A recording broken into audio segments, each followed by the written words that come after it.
Hello everyone, this is Mark, the reference librarian, doing a little movie review from my house. You can see where I put the Christmas lights back up just to kind of help with the mood. That's fun, it helps. But I want to do kind of a movie review for Jojo Rabbit. I just saw that last night. It's basically about a boy in Hitler's, boy army, training to be a Nazi soldier, and then he finds out his mother is hiding a Jewish girl in their house. It's kind of an odd movie because it really tries to be funny at times, but even when it's trying to be funny and insert humor, it still takes the subject matter very seriously. So to give you an idea, the boy has an imaginary friend, Adolf Hitler himself. And Hitler is very goofy and wacky and being played for comedy, but it's really kind of cool in a way because you're getting him from the perspective of a 10-year-old boy. This is what a 10-year-old boy thinks the leader of the nation is kind of acting like. And it can get pretty fun. There's a scene where, the imaginary Hitler is talking to the boy and he's like, well, I have to go home for dinner now. I'm having unicorn. And little things like that just kind of remind you that this is taking place of a 10-year-old boy's mind. So he's really into, the whole Nazi regime. He prides himself in being a Nazi. And once he discovers about the Jewish girl living in the house, then they start to kind of converse a little bit. His mother's played by Scarlett Johansson, and she's just really likable in this movie. She's a single mother. She really tries to alleviate tension with humor. So very good acting job from her. Also from the boy playing Jojo himself. Basically, there's a lot of good acting all around.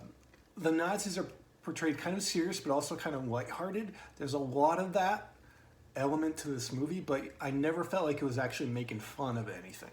It still had a lot of respect for the themes and the ideas that it was coming up with and putting onto film. There's a couple of times in the middle of the movie where I felt things were slowing down a bit much, but I think that's kind of because of what I'm kind of expecting out of watching a lot of action movies and those types. When the boy has conversations with the girl, there's a lot of a cat and mouse element to it. It's slightly humorous, serious, passionate, but it's not just talking heads. The dialogue itself is very witty and sharp.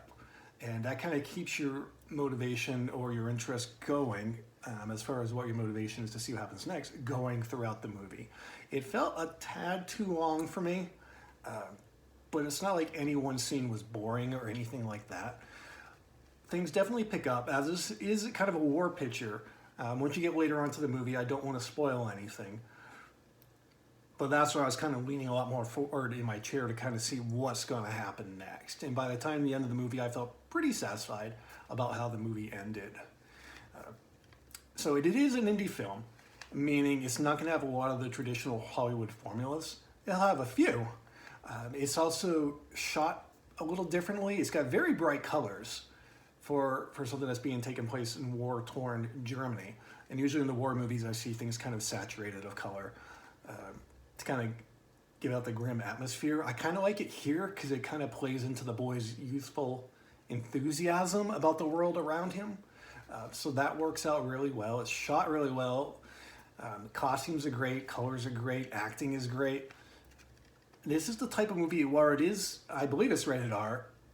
I wouldn't recommend it to kids necessarily, except maybe older kids. It's the type of movie that I do see history teachers maybe trying to play in school for like junior high or high school people. So Jojo Rabbit, I give it a good solid 8.5 out of 10. If you're looking for something to watch, but you don't mind something a little bit more serious, definitely give that one a try.